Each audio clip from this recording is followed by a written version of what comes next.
के प्रयास में मतलब आप कह रहे हैं कि कांग्रेस ही भ्रम फैलाने की कोशिश कर रही है और कांग्रेस ही जो है वो इस पूरे मुद्दे को हवा दे रही है। लेकिन बीते दिनों हमने सड़क पर किसानों को उतरते हुए देखा, सड़क को जाम करते हुए देखा, धरना देते हुए देखा। तो वो लोग कौन थे? क्या कांग्रेस के कार्यकर्ता थे? अगर इतने कांग्रेस के कार्यकर्ता सड़क पर उतर रहे हैं तो फिर कांग्रेस तो हर जगह सत्ता में हो जाए, क्योंकि हमने देखा कि कई जगहों पर प्रदर्शन हुआ है, हरियाणा में भी हुआ है, पंजाब में भी हुआ है। घनश्याम राजू तिवारी साहब, ये बीजेपी की तरफ से आप पर उंगली उठा दी जाती है, कांग्रेस पर उंगली उठा दी जाती है कि कांग्रेस ये सब करवा रही है। देखिए पुनीत जी, बड़ा ही दुर्भाग्य है कि जिस काले कानून के खिलाफ आज पूरे देश में किसान सड़क पर हैं, पटरियों पर हैं, 18 से अधिक विपक्षी दल इस बिल का विरोध कर रहे हैं।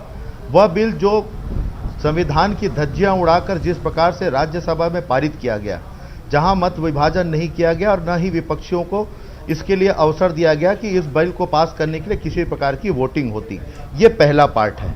और इसे अगर भारतीय जनता पार्टी कहती है कि ये कांग्रेस का विरोध है, तो निश्चित ही हम इसे सहर्ष स्वीकार करने को तैयार हैं कि हाँ, ये किसानों के खिलाफ जो काले कानून केंद्र की सरकार ने लाए हैं उसके खिलाफ ये कांग्रेस का विरोध है। सबसे बड़ी बात यह है पुनीत जी, समझना ये होगा, ये कहते हैं कि पुरानी व्यवस्था जस की तस है, एक राष्ट्र एक बाजार की बात ये कहते हैं, परंतु एक दर की बात ये नहीं कहते। क्यों नहीं कहते, उसका ये इनके पास कोई जवाब नहीं है। कॉन्ट्रैक्ट फार्मिंग की बात कहते हैं, जिस कॉन्ट्रैक्ट फार्मिंग में कहीं ना कहीं किसान जो अपनी खेती का मालिक होता है वो वहीं पर मजदूर बन जाएगा, ये कॉन्ट्रैक्ट फार्मिंग है। आवश्यक वस्तु अधिनियम में इन्होंने संशोधन किया कि कोई भी भंडारण में कितनी भी मात्रा में भंडारण अगर करता है तो उस पर कोई पाबंदी नहीं होगी, मतलब खुले तौर पर कालाबाजारी की छूट इन्होंने दे दी।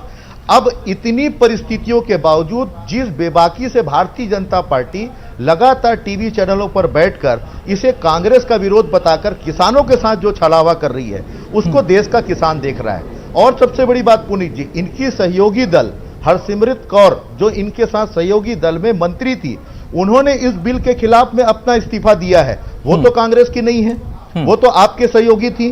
क्या उनको भी इतना ज्ञान नहीं कि उनको इस बिल का विरोध करना चाहिए या नहीं करना चाहिए, या पूर्व की व्यवस्था जस की तस है? पूरे देश में जिस प्रकार की इन्होंने परिस्थितियां निर्मित की है, आपने भी देखा है, पूरे देश ने देखा है। जिस नोटबंदी से काला धन आना था आज तक नहीं आया, जिस जीएसटी से सारे कर एक कर की बात करते रहे, 500 से अधिक उसमें संशोधन कर दिए, आज तक पता नहीं। छत्तीसगढ़ में पुनीत जी एक कहावत है कि कहीं ना कहीं बिच्छू पकड़ने का संकल्प आता नहीं और सांप के बिल में हाथ डाल बैठे।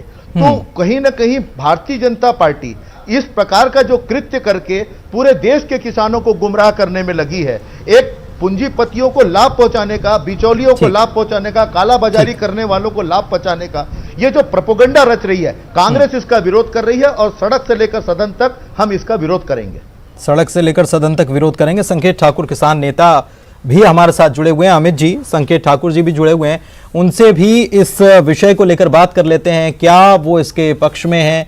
क्या बीजेपी जो बातें कह रही है किसानों को कैसी अच्छी लग रही है, लुभावन लग रही है, नहीं लग रही है? क्या बातें हैं, क्या सवाल है उनके मन में? संकेत जी।